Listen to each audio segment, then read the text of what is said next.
Vous venez de réserver votre billet pour la Thaïlande, vous allez forcément atterrir à Bangkok et y passer 1, 2 ou 3 jours avant de partir vers les îles Phuket ou vers le nord. Vous vous demandez quoi faire pendant ce temps, vous êtes tombé sur la bonne vidéo. Dans cette vidéo, je vais vous donner les 10 meilleures choses selon moi à faire à Bangkok. Je vais essayer de vous donner à chaque fois des petites astuces qui vont vous faire économiser 1. De l'argent et 2. Du temps. On commence premièrement avec un peu de géographie. Bah ouais, Bangkok, c'est une super grande ville. Donc, en fonction de là où vous allez vous situer, l'ambiance, les gens qui vous entourent et l'atmosphère seront forcément très différents. En gros, en fonction de là où vous allez être, la ville change du tout au tout. Donc, en fonction de ce que vous avez envie de faire, choisissez bien votre lieu de résidence. Par exemple, je vous déconseille les endroits comme Khao San Road ou Nana Plaza, sauf si vous vous habillez comme ça ou comme ça. Souvent considérés comme un must-see et réputés pour être des quartiers animés où il fait bon vivre, la vérité, c'est que vous allez vous retrouver parmi des centaines de touristes qui portent des pantalons éléphants, des prostituées à tous les coins de rue. Alors, lorsque vous marchez, vous allez vous faire interpeller. On va essayer de vous vendre des fausses montres, de la drogue, du gaz hilarant. Vous pouvez tester par vous-même pour vous faire votre propre avis, mais tous les gens qui vivent ici et qui sont déjà venus ici vous diront la même chose. Évitez ces endroits à tout prix, vous allez juste vous dégoûter de Bangkok et vous allez avoir qu'une seule envie, partir le plus rapidement possible. À la place, que ce soit pour sortir le soir ou pour réserver votre hôtel, je vous conseille le quartier de Tonglor avec Sohae Moin ou encore Sing Sing Theater, Baccarat, des endroits hyper cool. Et dans un budget un peu plus restreint, le quartier autour de Prong Pong Station, EM Quartier, So 11, parfait pour les petits portefeuilles. Allez, en 2, le Grand Palais, le Wat Pho et le Wat Arun. Clairement, c'est à voir. Je vous conseillerais de tout faire dans la même journée. Vous pouvez partir le matin assez tôt, vous diriger vers le Grand Palais. Vous pouvez d'ailleurs visiter le musée national qui se situe vraiment à côté. Pour moi, le Grand Palais, c'est un peu surcoté. Ça coûte à peu près 800 000 bahts l'entrée. C'est quand même très cher par rapport à la monnaie du pays. Attention aux jours fériés. Le Grand Palais ferme aux alentours de 15 h dans l'après-midi, donc ne vous faites pas avoir. Ensuite, dirigez-vous vers le Wat Pho, soit le Bouddha couché. Ça vaut vraiment le coup, franchement. C'est très impressionnant à voir parce qu'il est vraiment super grand. C'est souvent ça qui fait un peu l'effet waouh. Donc ça coûte 300 bahts pour rentrer là-dedans, mais ça vaut le coup. D'ailleurs, il y a d'autres petits temples autour de ce Wat Pho.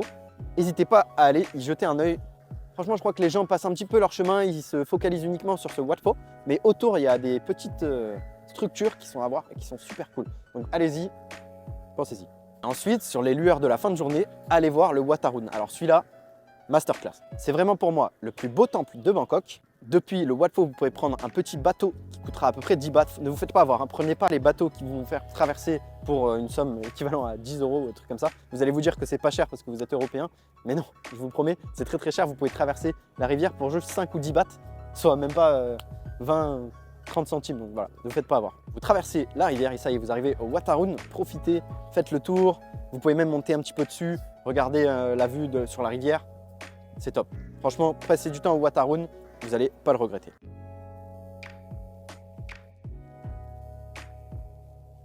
Allez, en 3, les marchés à Bangkok. Donc vous savez qu'à Bangkok, il y a des marchés flottants et il y a des marchés sur rail. Si vous avez par exemple 3 jours à Bangkok, prenez le temps d'aller visiter les marchés sur rail. C'est à peu près à 70 km au nord de Bangkok.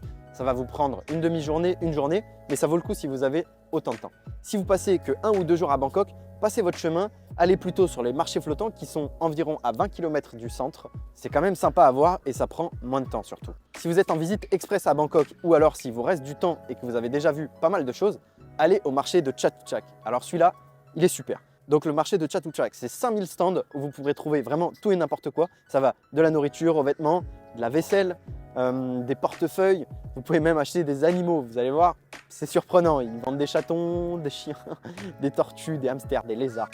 Il y a de tout, c'est n'importe quoi. Mais c'est quand même sympa, ça fait un petit côté dépaysement, vous vous retrouvez là-dedans, vous vous dites « wow, on va se perdre ».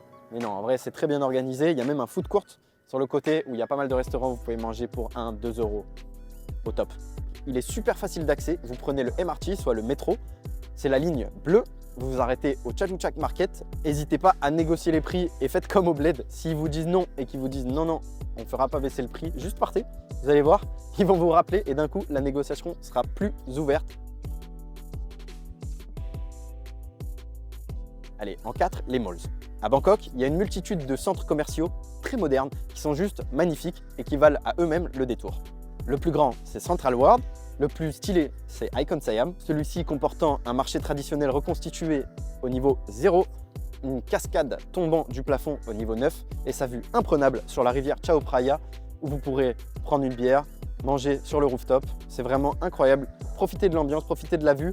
C'est le genre de truc qu'on n'a pas l'habitude de voir en Europe, ce genre de centres commerciaux super grands, super luxurieux. Donc profitez. Moi, mon coup de cœur, ça reste Terminal 21. C'est un centre commercial organisé comme un terminal d'aéroport, d'où son nom. Et franchement, il vaut le coup. Regardez ça. Bon allez, Terminal 21. Vous voyez, hop, comme je vous ai dit, le mall il est organisé sous forme d'aéroport. Chaque étage, c'est un pays différent. Vous voyez, niveau 3, Istanbul, du coup il y a tout ce qui est bijoux, tout ça. Là on arrive au niveau San Francisco. Voilà, et on se dirige tranquillement vers Pier 21 du coup. Vous arrivez, vous allez au cacheur, vous échangez une petite carte comme ça et ça vous permet d'acheter tout ce que vous voulez dans tous les stands. Donc il y en a 10 millions, moi je vais vous montrer mon préféré. Vous avez tout, hein. Vous avez des soupes, des smoothies, des boissons, de la nourriture chinoise, des pad thai, des krapao, il y a tout quoi. Voilà, vous voyez, bah d'ailleurs, il n'y a jamais personne, c'est nimp, franchement. Voilà, moi je prends toujours celui-là, donc vous voyez, c'est 33 bahts. 33 bahts, soit l'équivalent de même pas 1 euro.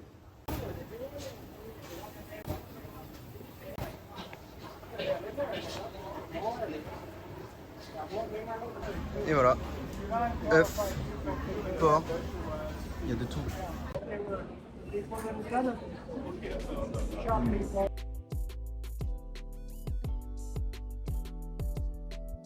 Dans les malls, il y a aussi M-Sphere qui est très animé le soir, qui vaut le coup, qui est très récent, très moderne. Très connu d'ailleurs pour son Ikea, voilà, je vous ai dit, il y a un Ikea. Et le MBK Center si vous voulez acheter un ou deux produits de contrefaçon, mais ça sera quand même plus cher que le marché de Chatuchak que je vous ai conseillé précédemment.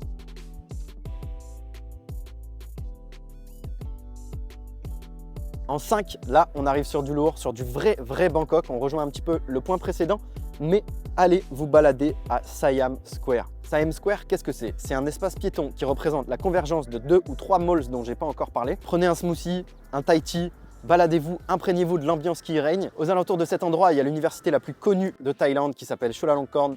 Donc du coup, il y a énormément d'étudiants. C'est un peu le Times Square de Bangkok avec des écrans un petit peu partout sur les murs. Il y a des visuels 3D. Franchement, ça vaut le coup, c'est incroyable. De plus, ça me permet de faire un lien vers le point numéro 6 parce qu'une fois que vous êtes là, vous êtes à 10 minutes de la rue Bandatong. Bandatong, qu'est-ce que c'est? C'est notre point numéro 6. Ouais, super, 7. Ouais. Non. Bandatong, qu'est-ce que c'est? C'est notre point numéro 6. C'est la rue à Bangkok où il y a tous les meilleurs restos traditionnels. C'est l'endroit où les Thaïs se retrouvent après le boulot, après l'école.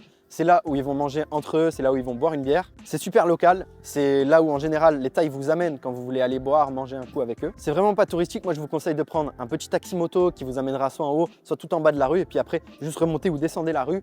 Regardez un petit peu autour de vous, choisissez un resto qui vous plaît et régalez-vous. Alors attention, des fois il y a même des restos où il faut faire plus d'1 heure de queue pour aller manger tellement ils sont connus et prisés par les Thaïs, je vous ai dit, c'est très local. Et les Thaïs, ça les dérange même pas de faire 1 heure de queue pour manger un dessert après avoir mangé leur pad Thaï. Vraiment, pas du tout. Et puis ce qui est bien, ce que je vous ai dit, c'est que vous pouvez directement partir de Siam Square à pied, marcher, je sais pas, 500, 600 mètres et vous retrouvez directement à Banatong. Donc baladez-vous à Siam Square et après allez directement manger à Banatong. Je pense que ça fait un bon combo sur la fin de journée, coucher de soleil, into, on va manger un petit truc sympa. Voilà, après, c'est que mon avis. Bon, pour ce qui est des déplacements à Bangkok, il faut en parler. Déjà, les tuk-tuk, c'est à oublier. À part en sortie de boîte à 5 h du mat si vous êtes 5 à diviser le prix, mais sinon vous allez tout simplement payer 10 fois le prix d'un trajet normal en taxi. Pour ce qui est des applications, Bolt ou Grab. Grab, on peut aussi commander de la nourriture sur l'application. Il faut aussi savoir que la voiture à Bangkok, ça reste très compliqué, c'est une ville très grande et il y a énormément de voitures. Si vous prenez un taxi pour faire 7-8 km, en heure de pointe, vous pouvez même mettre jusqu'à 1 heure, 2 heures pour faire ces 6 km, vraiment. Donc privilégiez peut-être la moto-taxi, même si c'est plus dangereux. À vous de voir si vous voulez prendre le risque. Mais des fois, le jeu en vaut la chandelle, je vous promets, vraiment. Vous avez aussi du coup les transports en commun, les bus, on oublie. C'est encore pire que la voiture, je pense, parce qu'il ne peut même pas se faufiler un petit peu n'importe comment en interligne, parce que c'est leur façon de conduire ici. Mais il vous reste une solution, ne vous inquiétez pas, vous allez être sauvés, je vous le promets. Il y a le BTS, le BTS, qu'est-ce que c'est le BTS? C'est le métro aérien. Le métro qui parcourt toute la ville, il y a plusieurs lignes. La ville est plutôt bien desservie, vous faites micro-trajet à pied, BTS, micro-trajet à pied et je vous promets, vous allez vous en sortir. Pour ce qui est des trajets à pied, attention, on oublie les gars. Je sais qu'en tant qu'Européens, on est très habitué à marcher dans les villes, marcher 1 km, 1 km 5, ça ne nous dérange vraiment pas. Se balader, visiter les villes, certaines capitales et villes de nos pays qu'on considère qu'il faut visiter à pied. Mais ici, la chaleur, la pollution, le bruit, ça rend la tâche très compliquée. Au-dessus de 600, 700, 800, 900 mètres, ça devient tout de suite très difficile. Après, tout dépend de l'heure, le soir c'est plus simple, mais bon. Donc c'est pour ça que je reviens sur le fait de bien choisir l'endroit où vous allez résider pendant les quelques jours que vous allez passer à Bangkok. Moi, mon conseil, ça serait vraiment de prendre un hôtel très proche d'une station de BTS, donc le métro aérien. Comme ça, depuis cet endroit, vous pouvez circuler dans toute la ville super facilement, ça coûte pas cher, il y a la clim dedans, c'est super pratique et surtout c'est safe par rapport au taxi moto. Bon, voilà.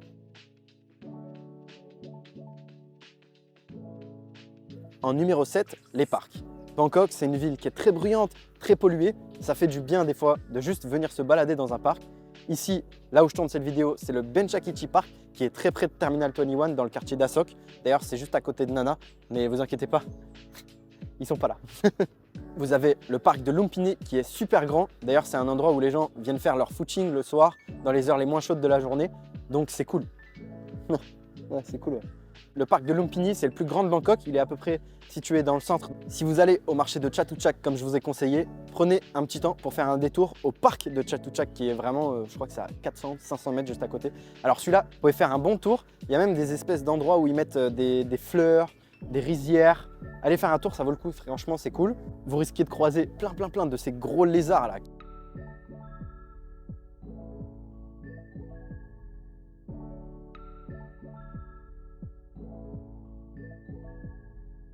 En numéro 8, le Chinatown. Très sympa à visiter. Vous vous baladez un petit peu dans les rues, vous verrez, ils vendent tout et n'importe quoi. Vraiment, c'est incroyable tout ce qu'ils vendent.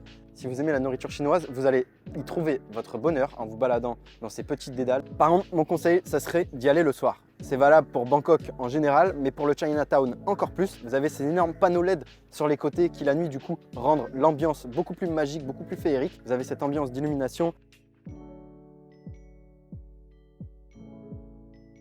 Allez, les deux derniers, mon top 9. Je sais qu'il y a beaucoup de gens qui disent qu'il ne faut pas le faire, mais moi, je vous le conseille. Faites une croisière sur la rivière Chao Phraya.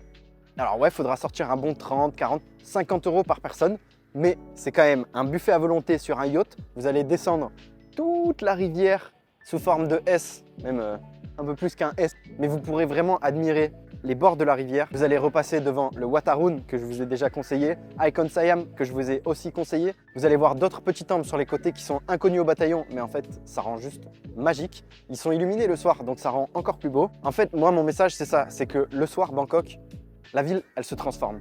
Il y a tellement d'illumination, il y a une ambiance, il y a une atmosphère qui s'installe. Moi je vous conseille vraiment de faire cette croisière. Je vous promets, vous n'allez pas le regretter. Et pour finir, en 10, on y vient. Ce que je préfère à Bangkok, les rooftops. Montez sur un de ces gratte-ciels, les meilleurs sont pas forcément les plus connus. Moi, je vous en donne deux. Le Octave Rooftop, mon préféré.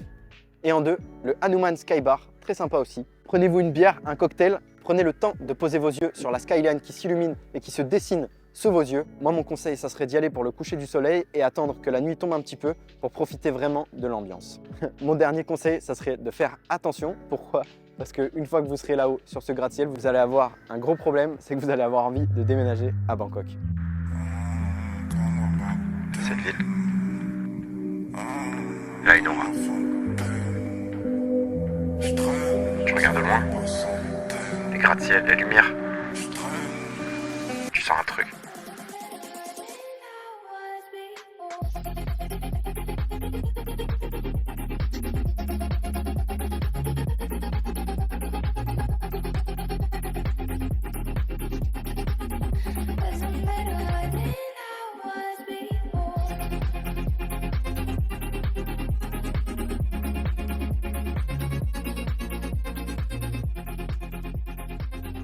Merci d'avoir regardé cette vidéo. Si elle vous a plu, n'hésitez pas à lâcher un petit like. Évidemment, il y a 10 millions de trucs à faire à Bangkok que j'ai pas cités. Ici, c'était juste un top 10 avec quelques petits conseils à côté. Je vous en mets 2 ou 3 dans la bio. Et si vous voulez en savoir plus, n'hésitez pas à vous abonner. Et sur ce, moi je vous dis à la prochaine pour le vlog Chiang Mai.